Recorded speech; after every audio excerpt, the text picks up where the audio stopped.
नमस्कार।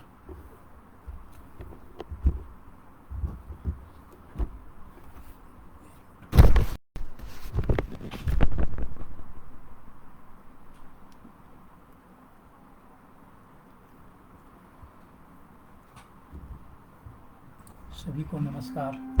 प्रणय साहित्यिक दर्पण से मैं सुबोध भारद्वाज आपके समक्ष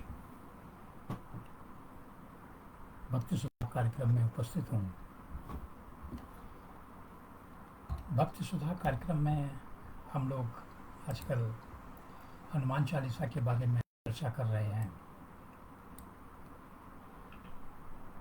हनुमान चालीसा का महात्म्य क्या है, हनुमान चालीसा को किस रूप में लेते हैं, किस रूप में लिया जाना चाहिए, इसका अर्थ क्या है, उसको आधुनिक जीवन में उसकी क्या प्रासंगिकता है, उसकी पौराणिक क्या महत्ता है, हम इन सब पर अध्ययन कर रहे हैं। तो सबसे पहले गुरुदेव को नमन करते हुए अज्ञान तिमिरान्धस्य ज्ञानांजन शलाकया चक्षुरुन्मीलितं येन तस्मै श्री गुरुवे नमः। इसके बाद माँ सरस्वती को नमन है। या कुंदेन्द्र तुषार हार धवला, या शुभ्र वस्त्रावृता, या वीणा वरदंड मंडित करा, या श्वेत पद्मासना, या ब्रह्माच्युत शंकर प्रभृति विरते वै सदा वंदिता, सामाम पात सरस्वती भगवती नैशेष जाड्यापा। तो आज हम जो चर्चा करेंगे अपनी 4 चौपाइयों पर, वो है कि सूक्ष्म रूप धर सियहि दिखावा, विकट रूप धरे लंक जरावा, भीम रूप धर असुर संहारे, रामचंद्र के काज संवारे, लाए सजीवन लखन जियाए, श्री रघुवीर हर्ष को लाए, रघुपति कीन्ही बहुत बढ़ाई, तुम मम प्रिय भरतहि संभाई। इन 4 चौपाइयों पर आज हम जो चर्चा करेंगे, उस चर्चा में हम यही सब देखेंगे कि हमारा आज का जो पाठ्यक्रम, आज का जो हमारा जो उद्देश्य है इन सारे 4 चौपाइयों के बारे में, इनकी साहित्यिक, धार्मिक, पौराणिक और की महत्ता और आज के युग में इसकी प्रासंगिकता। तो पहली चौपाई है इसमें सूक्ष्म रूप से यही दिखावा। शाब्दिक अर्थ स्पष्ट है कि सूक्ष्म रूप यानी अत्यंत लघु रूप, विनीत। लघु माने विनीत। लघु जब छोटा होता है तो वो अपने पराक्रम का प्रदर्शन नहीं करता। तो ये उस अर्थ में हमने इसको लिया, उस अर्थ में ही हनुमान जी ने इसको लिया कि लघु यानी मैं विनीत हूँ, मेरे अंदर बल नहीं है, सामर्थ्य नहीं है, ये मैं सामने वाले को बता रहा हूँ। अत्यंत लघु, विनीत, अप्रकट, आवश्यकता के अनुरूप धारण किया गया रूप। धैर्य यानी धारण करके, सिया यानी सिया जी को, सीता जी को दिखावा ने दर्शन दिया, अपना परिचय कराया। विकट रूप यानी विकराल रूप, प्रचंड रूप, पराक्रम स्वरूप युक्त, बलवान युक्त, बल युक्त। और लंक यानी लंकापुरी। व्यापक अर्थ में लंकापुरी को व्यापक अर्थ में अगर कहा जाए तो वो अधर्म, अहंकार और अन्याय का साम्राज्य है। दहन किया यानी भस्म कर दिया। तो उसका सरल अर्थ क्या है कि हनुमान जी ने माता सीता के सम्मुख अत्यंत विनम्र रूप और सूक्ष्म रूप धारण करके दर्शन दिया, किंतु अधर्म के प्रति लंका का दहन करने के लिए उन्होंने प्रचंड और विकराल रूप धारण किया। तो ये चौपाई हनुमान जी के व्यक्तित्व का एक महत्वपूर्ण पक्ष उद्घाटित करती है कि परिस्थिति के अनुसार स्वयं को ढालना। जहाँ करुणा और विश्वास की आवश्यकता नहीं थी वहां पे सूक्ष्म बन गए।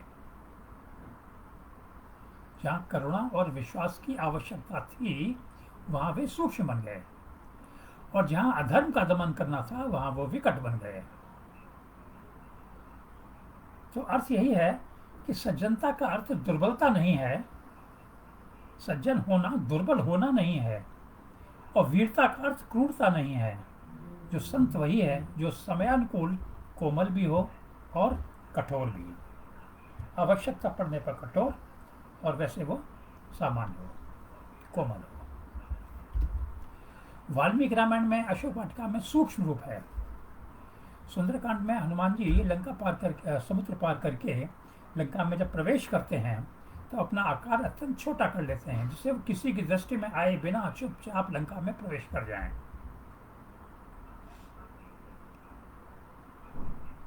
और अशोक वाटिका जब ना सीता जी को उन्होंने वहां पर ढूंढ लिया, अशोक वाटिका पहुंचे, वृक्ष पर बैठ करके उचित समय की प्रतीक्षा कर रहे हैं। जो उचित समय होगा तब मैं माँ सीता के सम्मुख जाऊंगा। वे तत्काल सीता जी के सामने नहीं आते, क्योंकि जानते हैं कि भय और शोक से व्याकुल मन को विश्वास दिलाने के लिए धैर्य चाहिए। और जब उन्हें उपयुक्त समय मिलता है तभी श्री राम की मृत्यु का प्रस्तुत करते हैं, अत्यंत विनम्र वाणी में संवाद करते हैं। और ये प्रसंग उनके सूक्ष्म रूप के साथ साथ उनकी बुद्धिमत्ता का भी प्रमाण है।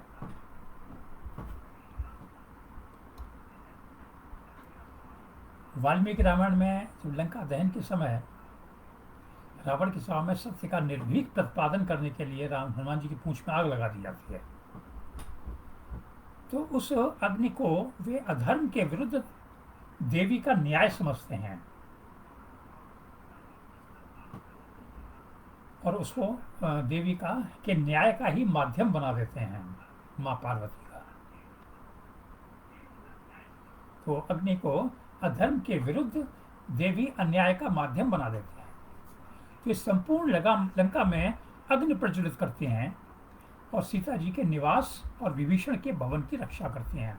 अब विभीषण के भवन की क्यों रक्षा की इन्होंने, ये सब लोग जानते हैं। केवल पूरी लंका में केवल एक वही घर था जहां पर के राम का नाम लिया जाता था। तो एक घटना बताती है कि उनका पराक्रम अंधा नहीं था, वो विवेक द्वारा संचालित था।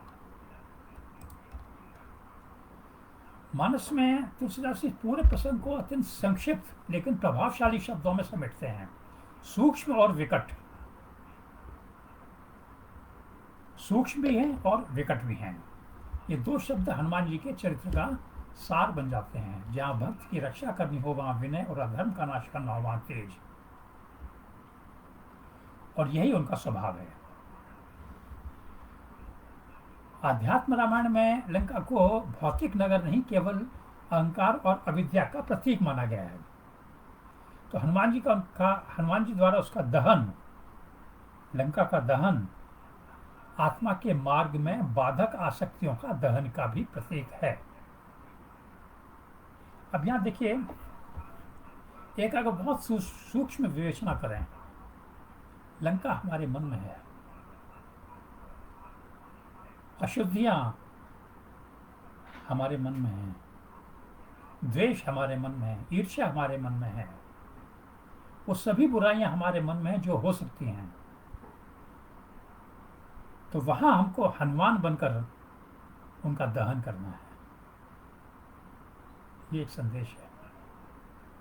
पौराणिक दृष्टि में देखें कि देवताओं के अनेक अवतार परिस्थिति के अनुसार भिन्न भिन्न रूप धारण करते हैं। नारद जी पता नहीं कहाँ कहाँ कैसे कैसे प्रकट हो जाते हैं,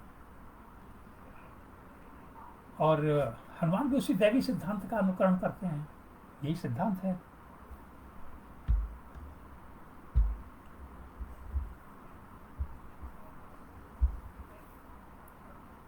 तो दार्शनिक विवेचना क्या सूक्ष्म रूप का आध्यात्मिक अर्थ है। सूक्ष्म रूप केवल शरीर को छोटा होना नहीं कहा जाता, वो आध्यात्मिक दृष्टि से अहंकार का लघु होना है और स्वयं को पीछे रख करके कार्य करना है। आवश्यकता से अधिक स्वयं को प्रकट नहीं करना है और सेवा में विनम्र बने रहना है। सीता जी के सम्मुख हनुमान जी अपनी शक्ति का नहीं, अपनी नम्रता का परिचय देते हैं। यही सच्ची भक्ति है। विकट रूप का अर्थ क्या है? विकट रूप क्रोध नहीं है, धर्म संरक्षण की शक्ति है। जब अन्याय सीमा लांघ जाए तब मौन रहना भी अधर्म का समर्थन हो सकता है, और ऐसे समय में धर्म साहस की अपेक्षा करता है। तो हनुमान जी का विकट रूप इसी धर्मयुक्त युक्ति का ही प्रतीक है।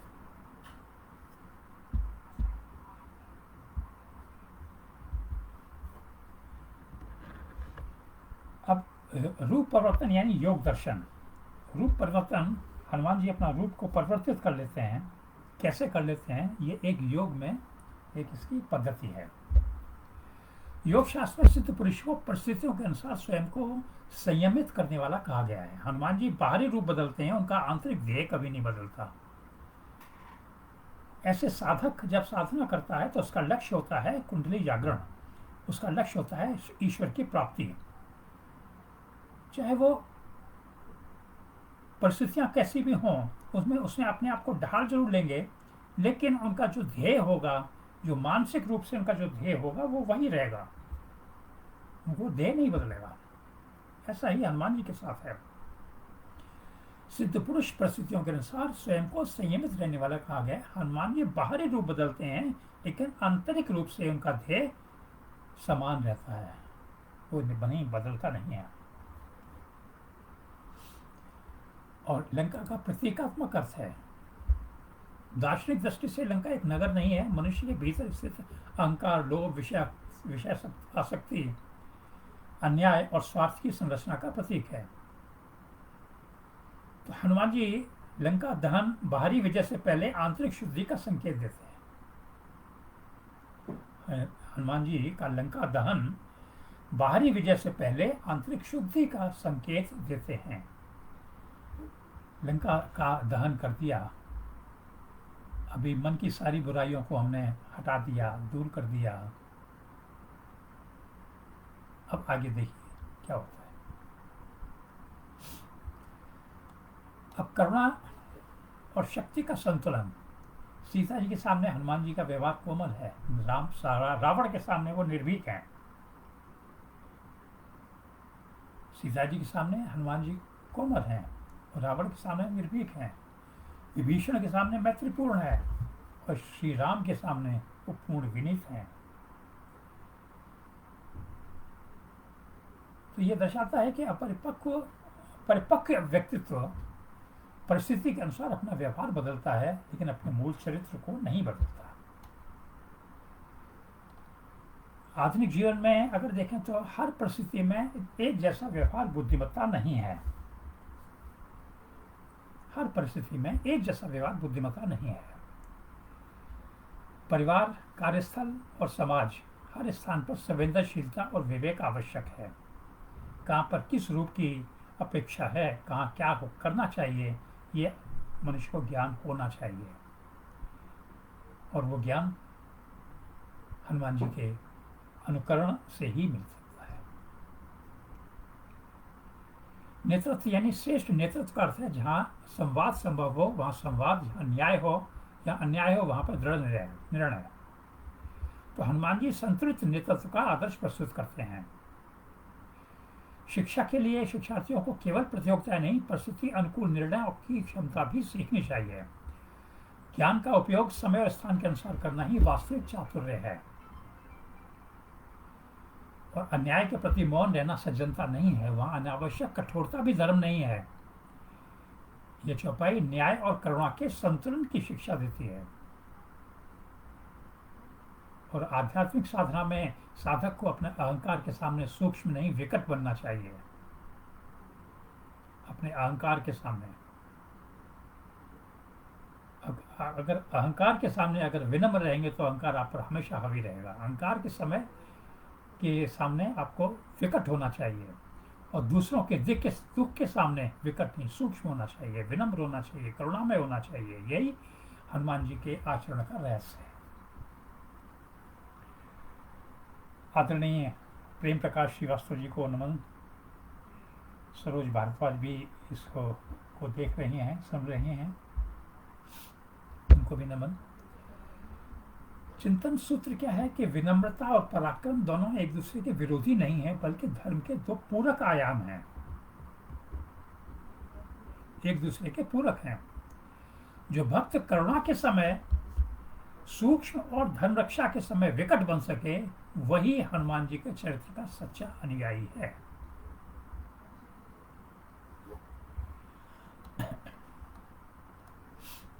अब अगली चौपाई पे आते हैं। भीम रूपधर असुर संहारे, रामचंद्र के कार्य संवारे।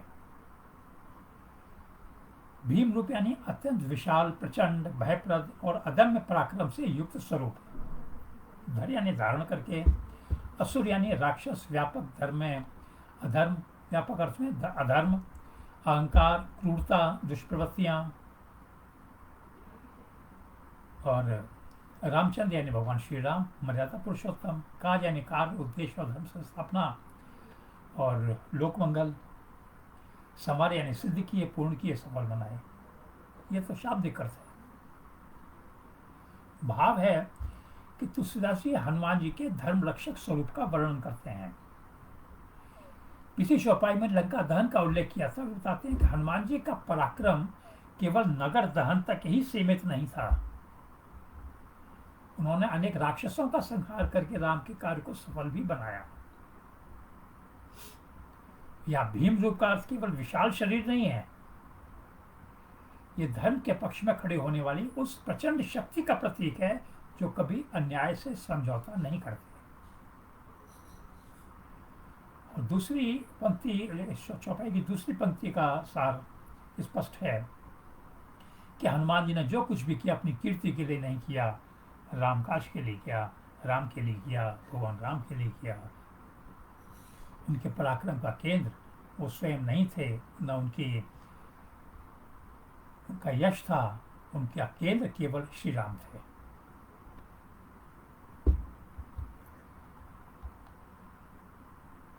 वाल्मीकि रामायण में अशोक वाटिका में के राक्षसों का संहार किया उन्होंने। सुंदरकांड में हनुमान जी अशोक वाटिका में ध्वंस करते हैं और तब रावण और बलवान राक्षसों को उनको पकड़ने के लिए भेजता है। तो हनुमान जी क्रमशः उन योद्धाओं का पराभव करते हैं। यह युद्ध केवल शारीरिक शक्ति का प्रदर्शन नहीं है, बल्कि धर्म के दूत की निर्भीकता का परिचय है। बाद में अक्षय कुमार जैसे पराक्रमी योद्धा का भी वे वध कर देते हैं, जो कि फिर इंद्रजीत के ब्रह्मास्त्र का सामना करते हुए स्वयं को बंधने देते हैं कि बांधो भाई, कोई बात नहीं। जिससे कि वो रावण के क्यों बचते हैं, वो जिससे कि वो रावण के समक्ष पहुंचकर श्री राम का संदेश दे सकें। ऐसे कौन उनके पास, उनको रावण के पास ले जाएगा। यहाँ राजा से मिलने के लिए तो प्रपंच करने होंगे, और वही प्रपंच हनुमान जी ने किए रावण को, जिससे कि रावण के पास पहुंच करके श्री राम जी का वो संदेश दे सके। तो इसका स्पष्ट है कि इनका युद्ध भी वेग द्वारा संचालित था।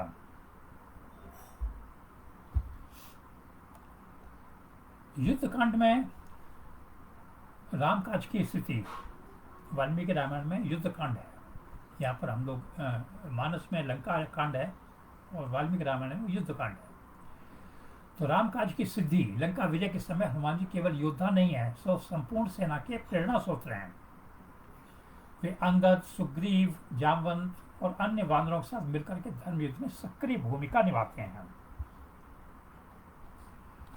और जब लक्ष्मण मेघनाथ के बाण से मूर्छित होते हैं तो हनुमान गिरी दौड़गिरी से संजीवनी ला करके उनके प्राणों की रक्षा करते हैं। ये केवल औषधि लाने की घटना नहीं है, बल्कि रामकाज की निरंतरता को सुरक्षित रखने का कार्य है। रामकाज के कार्य, राम के कार्य को सुरक्षित रखने की निरंतरता सुरक्षित रहे, उनका काम चलता रहे, उनका काम रुके नहीं। मानस में तुलसीदास बार बार स्पष्ट करते हैं कि हनुमान जी का बल सदैव राम की आज्ञा के अधीन है। वे कहीं भी स्वेच्छाचारी योद्धा नहीं बनते। उनका प्रत्येक युद्ध धर्म और मर्यादा के लिए है। अध्यात्म रामायण में असुरों का संहार केवल बाह्य युद्ध नहीं है, अधर्म और अविद्या के विनाश का भी प्रतीक है। तो हनुमान जी ईश्वर कृपा से उस अज्ञान को नष्ट करते हैं जो जीव को सत्य से दूर रखता है। पुराणों में हनुमान जी को चिरंजीवी और धर्म रक्षक माना गया है। मान्यता संकेत करती है कि जब जब तक धर्म संकट होगा तब तक हनुमान जी का आदर्श सेवा और समर्पण मानवता का मार्गदर्शन करेगा।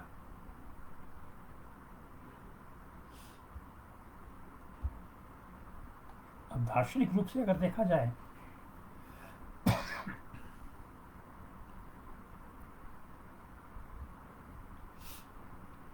भीम रूप का अर्थ है आध्यात्मिक अर्थ है। भीम का अर्थ केवल भय उत्पन्न करना नहीं है। धर्मशास्त्री दृष्टि से वो भीम है जो अन्याय के सामने अडिग रहे, जो सत्य के लिए संकट को स्वीकार करे, जो भय से संचालित न हो। भीम भय से संचालित नहीं है, जो अपनी शक्ति का उपयोग केवल धर्म के लिए करे। तो हनुमान जी का भीम रूप, महाकाय रूप, विशाल रूप, विकट रूप अहंकार का नहीं, धर्म का तेज है। असुर का प्रतीकात्मक अर्थ, असुर केवल जाति प्राणी का नाम नहीं है। असुरता वो वृत्ति है जो सत्य का विरोध करे, जो लोभ को बढ़ाए, करुणा को दबाए, धर्म का उपहास करे और अहंकार को सर्वोच्च मान ले कि अहंकार ही सब कुछ है। इस प्रकार असुर पहले मन में उत्पन्न होता है, बाद में समाज में उत्पन्न होता है। मन में अहंकार, ईर्ष्या, द्वेष की भावना जब प्रकट होती है तो वही उसी व्यक्ति का वही रूप समाज के सामने प्रकट होता है। तो अच्छा, राम काज क्या है? क्या व्यापक अर्थ क्या? राम काज केवल रावण वध नहीं है। राम काज है पीड़ित की रक्षा, धर्म की स्थापना, न्याय की प्रतिष्ठा, करुणा का विस्तार और सत्य के पक्ष में खड़ा होना। तो हनुमान जी का संपूर्ण जीवन इसी आदर्श का विस्तार है। हनुमान जी ने असंख्य असाधारण कार्य किए, किंतु कहीं भी उनको स्वयं को उसका कर्ता नहीं माना। यही भगवत गीता का कर्म का सार है। पूर्ण पुरुषार्थ लेकिन अहंकार का पूर्ण त्याग। वो जानते हैं कि कार्य उनका है पर उद्देश्य श्री राम का।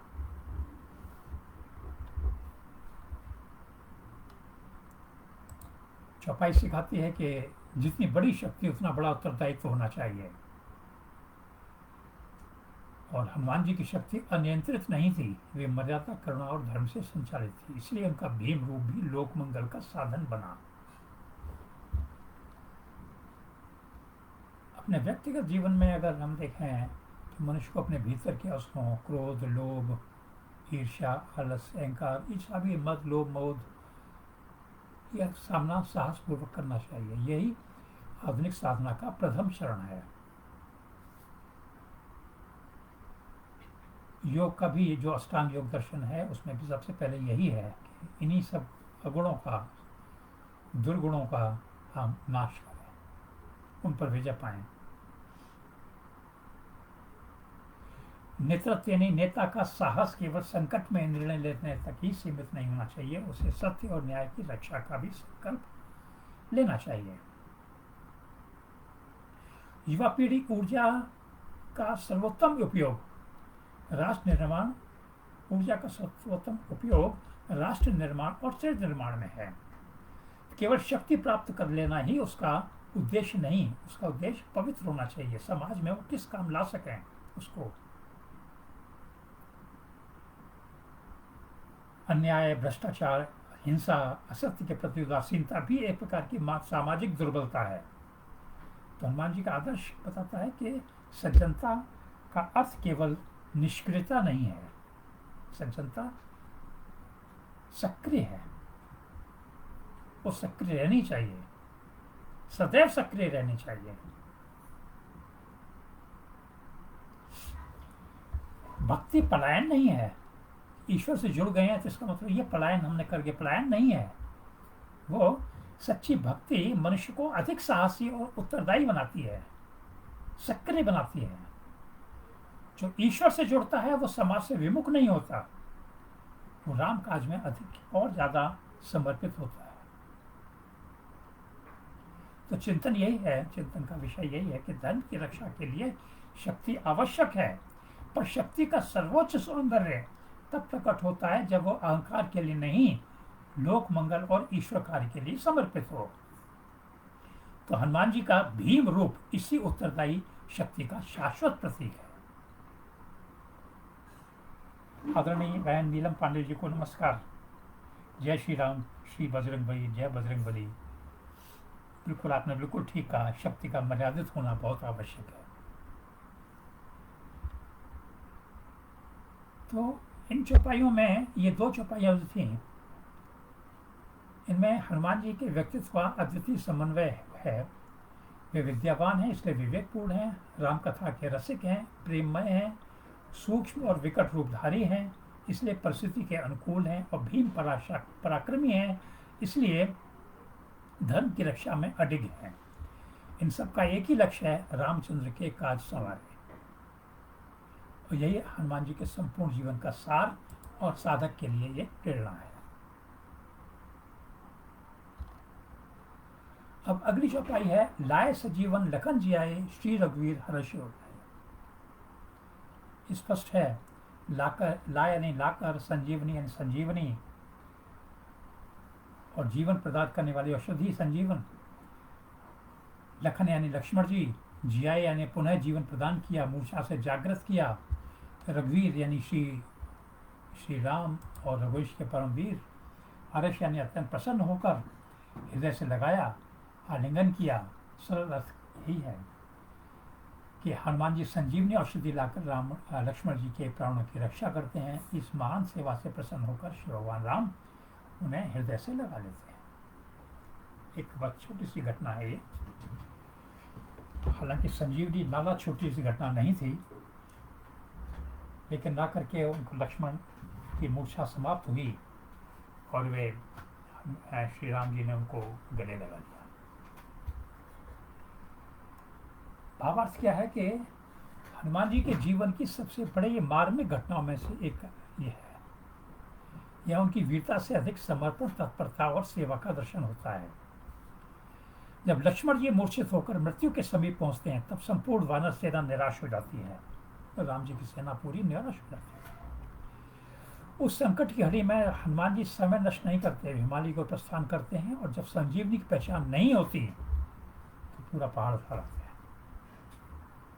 संकेत स्पष्ट है, जो व्यक्ति लोक मंगल के लिए समर्पित होता है वह कठिनाइयों में बहाने नहीं ढूंढता, समाधान खोजता है। इसका दूसरा चरण और भी गहन है कि श्री राम हनुमान जी को धन, राज्य या पद नहीं देते, वो उसको अपने हृदय से लगा लेते हैं। तो ईश्वर की दृष्टि में सबसे बड़ा पुरस्कार प्रेम और स्वीकार करना है। आदरणीय गुप्ता जी को नमस्कार। जय सिया राम, जय बजरंगबली। वाल्मीकि रामायण में संजीवनी का जो प्रसंग आता है, युद्धकांड में मेघनाथ के शक्तिपात से जब लक्ष्मण मूर्छित हो जाते हैं तो वैद्य सुखैन बताते हैं।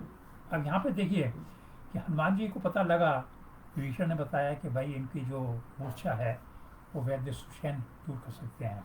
सुषैन के पास कैसे जाया जाए? हनुमान जी फिर जाते हैं और जाकर के सुषैन को उठा लाते हैं। तो ये भी उनका पराक्रम है।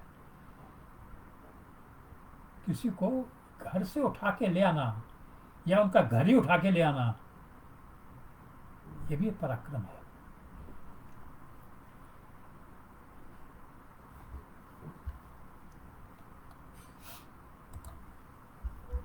तो हनुमान जी तत्काल प्रस्थान करते हैं हिमालय की ओर।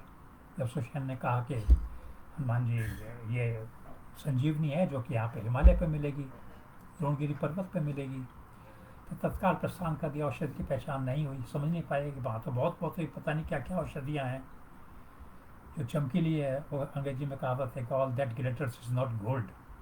जो चमकता है वो हर वस्तु जो चमकती है वो सोना नहीं है। अब वहाँ पर हर चीज़ चमक रही थी, तो कैसे पहचाने कि वो क्या है, संजीवनी कौन सी है, कैसे लेकर के जाएं? तो उन्हें कुछ समझ नहीं आया। कहते ठीक है, सुषैन को अपने आप पहचान लेंगे, पूरा पहाड़ उठा के ले चलो। पहाड़ उठा के ले आए। तो ये निर्णय जो है असाधारण बुद्धि और कर्तव्य निष्ठा का परिचायक है। पहाड़ ले आया हूँ भैया, आप जाए वैद्य जी, आप जाए, जो आपको ठीक समझे आप ले लो। मानस में इस प्रसंग को भी अत्यंत भावपूर्ण ढंग से प्रस्तुत किया है तुलसीदास जी ने कि हनुमान जी की गति, उनकी निष्ठा, उनके लौटने का परम भाव श्री राम का भाव विभल होना ये सब बताता है कि ईश्वर अपने भक्त के प्रति प्रेम में बंध जाते हैं। और यही भगवान स्वयं भक्त का सम्मान करते हैं। अध्यात्म रामायण की घटना केवल लक्ष्मण जी के जीवन रक्षण तक सीमित नहीं रहती। यहाँ भक्ति और उस शक्ति के रूप में देखा गया है जो निराशा में आशा और मृत्यु के निकट जीवन का संचार करती है। ऐसे पुराणों में संजीवनी नाना भी भारतीय परंपरा में जीवन दायिनी सेवा का शाश्वत प्रतीक माना गया है।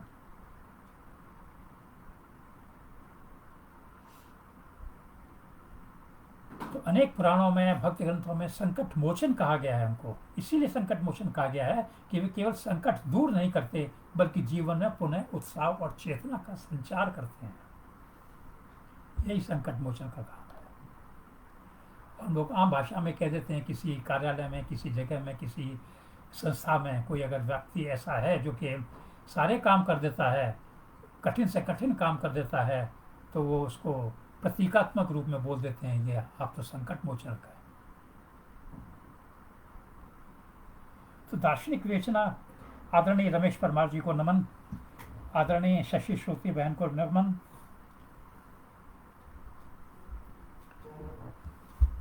तो संजीवनी दार्शनिक रूप में अगर देखा जाए, संजीवनी का आध्यात्मिक अर्थ है कि संजीवनी केवल औषधि नहीं है, ये वो शक्ति है जो निराशा में आशा जगाए,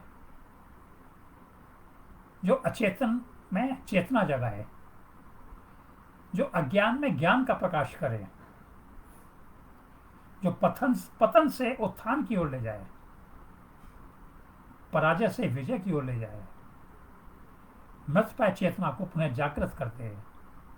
तो इसलिए कहा जाए तो अगर संक्षेप में कहें तो भक्ति अपने आप में एक संजीवनी है। भक्ति अपने आप में स्वयं एक संजीवनी है। लक्ष्मण का प्रतीक क्या है? लक्ष्मण केवल श्री राम के अनुज नहीं हैं, वे सेवा, अनुशासन, जागरूकता और धर्मनिष्ठ समर्पण के प्रतीक हैं। और जब जीवन में सेवा भाव मूर्छित होने लगे तब हनुमान जैसी भक्ति उन्हें पुनर्जीवित करती है।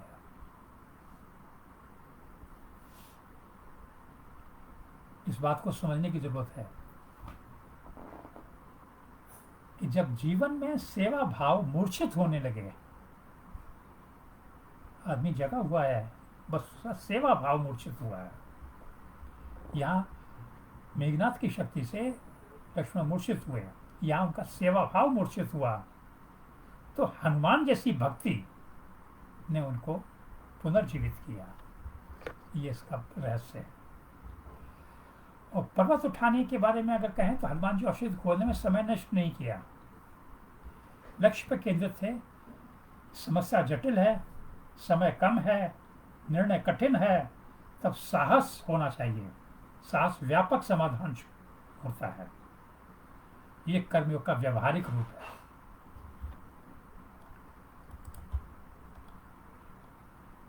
श्री रघुवीर हर्ष उल्लाए, चरण अत्यंत मार्मिक है। ईश्वर भक्त को आलिंगन क्यों देते हैं? क्योंकि भक्त ने अपना सर्वस्व समर्पित कर दिया। कोई पुत्र अगर अच्छा काम करता है तो पिता उसको अपने गले लगा लेता है।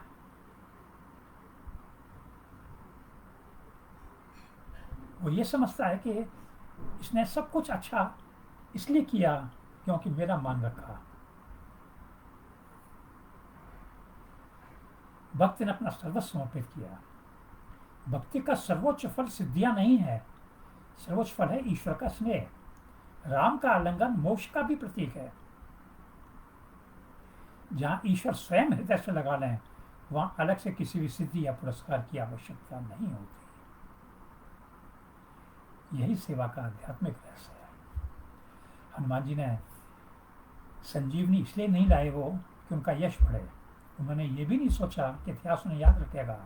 उनका उद्देश्य था राम काज की निरंतरता, रामकाज हमेशा चलता रहे, ये उनकी साधना थी। ये निष्काम कर्म योग है। तो आधुनिक जीवन में भी देखें तो यही बात है कि जब परिवार, मित्र या समाज संकट में हो तब आलोचना नहीं, सहयोग की आवश्यकता होती है। हनुमान जी हमें संकट में सक्रिय होने की प्रेरणा देते हैं। चिकित्सा और सेवा क्षेत्र में भी डॉक्टर, नर्स और आपदा रक्षक, समाज सेवी आधुनिक युग के संजीवनी वाहक हैं। उनका कार्य केवल उपचार नहीं है, जीवन की रक्षा है। सच्चा नेता भी संकट में सबसे आगे खड़ा होता है, समाधान लेके आता है, बहाने लेकर के नहीं आता। तो आध्यात्मिक साधना भी मनुष्य का सबसे बड़ा संकट उसकी मानसिक थकान है, निराशा है, उद्देश्यहीनता है। राम नाम, सत्य, सत्संग और सेवा भक्ति आधुनिक जीवन की संजीवनी हो सकती है। तो चिंतन सूत्र यही है कि जो स्वयं के लिए नहीं दूसरों के लिए जीता है वही संजीवनी बन जाता है। हनुमान जी ने लक्ष्मण जी को जीवन नहीं दिया, उन्होंने सेवा को अमर और भक्ति को सर्वोच्च सिद्ध किया। समय काफी हो गया है, अभी एक आज के पाठ्यक्रम में एक चौपाई बची है, वो मैं जल्दी से मैं हूँ। आदरणीय नीलम जी, बहुत आपने बिल्कुल सही कहा कि जीवन में सेवा भाव मूर्छित होने पर भक्ति भाव से उसे पुनर्जीवित किया जा सकता है। बिल्कुल ठीक है। अगली चौपाई है, रघुपत कीनी बहुत बड़ाई, तुम प्रे भरत ही संभाई। अब जब उन्होंने गले लगा लिया तब कहते हैं कि हनुमान जी की अतुलनीय सेवा से प्रसन्न होकर राम जी के उन्होंने गले लगाया और प्रशंसा की और कहा कि हनुमान, तुम मेरे प्रिय भ्राता भरत के समान हो। सबसे बड़ी उपलब्धि का वर्णन करते हैं। न उन्होंने राज्य मांगा, न यश, न धन, न स्वर्ग, न मोक्ष। उनकी एकमात्र इच्छा थी राम की सेवा, और वो उनको मिली।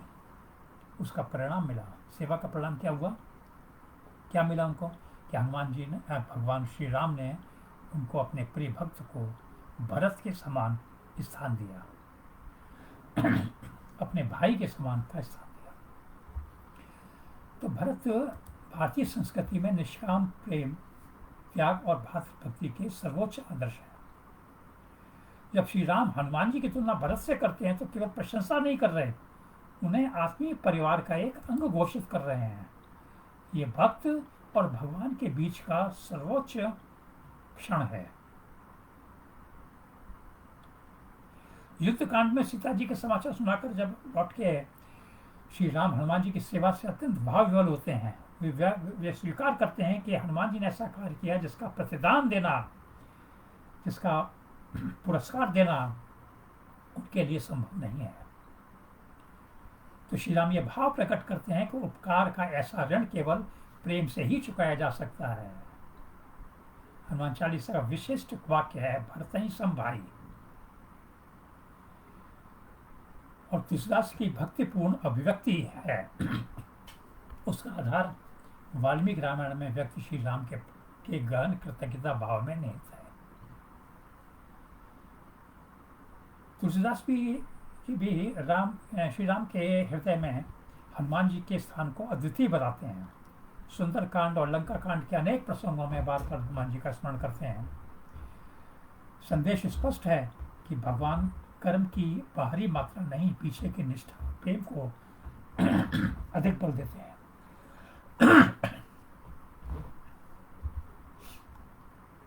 तो हनुमान जी ने सेवा को जीव और परमात्मा के आदर्श संबंध के रूप में चित्रित किया है। जब जीव पूर्ण अहंकार और त्याग के साथ ईश्वर का कार्य करता है तब ईश्वर उसे अत्यंत अपने निकटतम स्थान देते हैं। श्रीमद् भागवत में भगवान बार बार निष्काम भक्तों के प्रति स्नेह व्यक्त करते हैं। भगवान का प्रेम किसी बाहरी उपलब्धि पर नहीं बल्कि अनन्य भक्ति पर ही केंद्रित होता है, और हनुमान जी इस सिद्धांत के उत्कृष्ट उदाहरण हैं। सभी को पता है कि भरत का आदर्श क्या था कि रामायण में भरत ने राज्य को अस्वीकार करके राम की चरण पादुकाओं को सिंहासन पर स्थापित किया। उन्होंने हनुमान स्वयं को केवल राम का सेवक माना। ऐसे हनुमान जी भी स्वयं को सदैव रामदूत कहते हैं। तुलसीदास भरत और हनुमान दोनों को निष्काम समर्पण से दो महान स्तंभों के रूप में देखते हैं। तो दार्शनिक रूप से अगर देखें, आदरणीय रेणु शर्मा जी को नमस्कार, प्रणाम।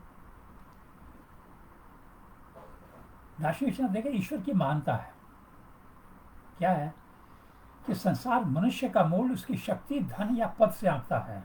ईश्वर की दृष्टि भिन्न है। वहां धन गौड़ नहीं है, गौड़ है, मुख्य नहीं है। भगवान के लिए महान वही है जो निष्काम हो, विनम्र हो, प्रेम पूर्वक स्वीकार करे, जो स्वयं को अपना कर्ता न माने। और हनुमान जी इन सभी गुणों के परिपूर्ण है। प्रिय का अर्थ है भक्त दर्शन में प्रिय का होना केवल भावनात्मक निकटता नहीं है। प्रिय वही होता है जिसके हृदय में ईश्वर बसते हैं और जिसके हृदय में स्वयं का अहंकार नहीं रहता।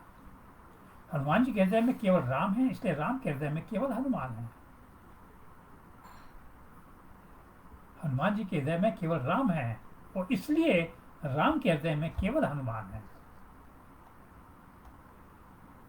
भरत ही सम भाई का गुरु रहस्य देखिए। भरत त्याग के प्रतीक है, हनुमान सेवा के प्रतीक है। त्याग और सेवा दोनों का मूल प्रेम है। तो तुलसीदास जी संकेत करते हैं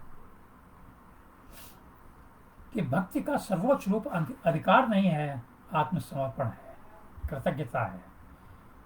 श्री राम जी सर्वशक्तिमान होते हुए भी हनुमान जी की सेवा को स्वीकार करते हैं और उनकी सार्वजनिक प्रशंसा करते हैं। यह अत्यंत महत्वपूर्ण शिक्षा है। सच्चा महान व्यक्ति अपने सहयोगियों का सम्मान करता है। कृतज्ञता नेतृत्व का अनिवार्य गुण है। और भक्त और भगवान का संबंध यहाँ पर जो है भक्ति का चरम रूप दिखाई देता है। भक्त सेवा करता है, भगवान प्रेम देते हैं। भक्त समर्पण करता है, भगवान अपनापन देते हैं। यही भक्त का शाश्वत संवाद है, मौन संवाद।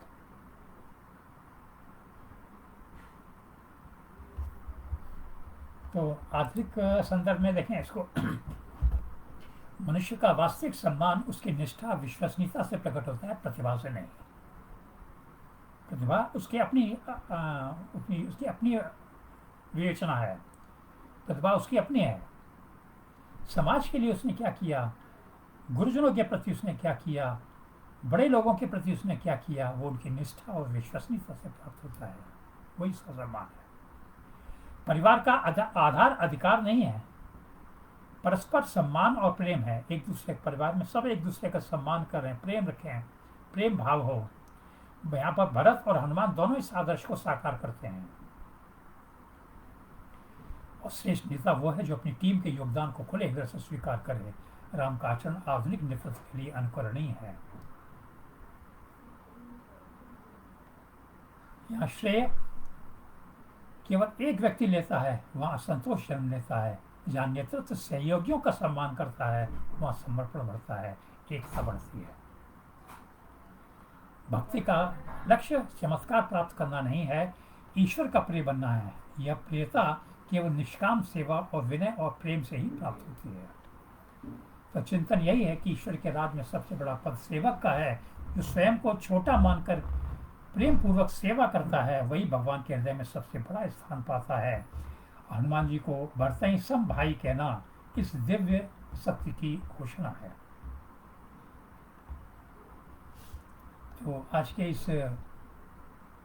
इन पंक्तियों पर आधारित कुछ पंक्तियां प्रस्तुत कर रहा हूँ। बिल्कुल ठीक कहा आपने आदरणीय नीलम जी। उपकार का प्रदान केवल प्रेम से ही चुकाया जा सकता है, प्रेम से ही, केवल प्रेम से चुकाया।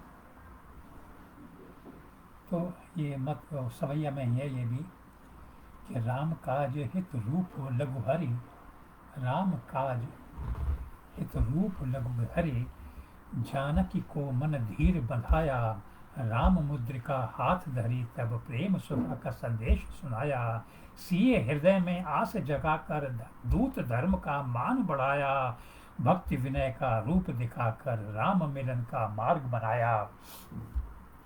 विकट रूप धर लंक जलाई, दुष्ट दलों में त्रास मचाया। स्वर्ग स्वर्णपुरी के गर्व को पल में अग्नि ज्वाला ने धूल बनाया। राम प्रताप हृदय में धारे, रावण का अभिमान घटाया।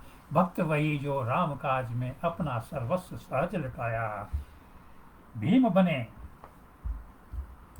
भीम बने रणभूमि उतर कर, असुर सैन्य को दूर भगाया। राम ध्वजा का मान बढ़ाकर, धर्म पक्ष का तेज दिखाया। जहां पड़े संकट रघुवर पर, वहां स्वयं को शीघ्र पहुंचाया। स्वयं को ही साध्य मानकर हर कर्तव्य सुचारू निभाया। लक्ष्मण पड़े जब मूर्छित रण में लक्ष्मण पड़े जब मूर्छित रण में, राम हृदय पर शोक छाया। औषध लेने पर्वत पहुंचे, भेद न जान सके गिर लाया। प्राण वायु फिर अंग अंग में, लक्ष्मण ने नवजीवन पाया। रामचंद्र ने अंक लगाया, प्रेम भरा वह क्षण सुखदाया। राम स्वयं बोले प्रिय हो तुम, भरत समान हृदय में समाये। सेवा साहस प्रेम तुम्हारा, तीनों मेरे मन को भाए। भक्त और भगवान का बंधन, जग में कौन भला समझाए। राम हृदय में स्थान वो पाए, जो राम को दे जाए। वो अपना सब राम को दे जाए। तो आज बस इतना ही। सभी श्रोताओं का को बहुत बहुत धन्यवाद। उनको सबको जय श्री राम। आज इतना ही करें हैं। आप कल सुबह फिर दोबारा 9 बजे हम आपकी सेवा में हाजिर होंगे इस प्रणय साहित्यिक दर्पण मंच पर। आदरणीय प्रेम प्रकाश श्रीवास्तव प्रणय जी ने मुझे ये काम जो सौंपा, राम और हनुमान की कथा कहने का, मैं उनका बहुत बहुत आभारी हूँ। उनका सम्मान करता हूँ। आदरणीय नीलम पांडे, आदरणीय शशि श्रोती, आदरणीय रेणु शर्मा जी, प्रेम प्रकाश शर्मा जी, प्रेम प्रकाश श्रीवास्तव जी, SK गुप्ता जी, सभी को नंदन, सभी को नमस्कार, सभी को जय सिया राम, जय श्री राम।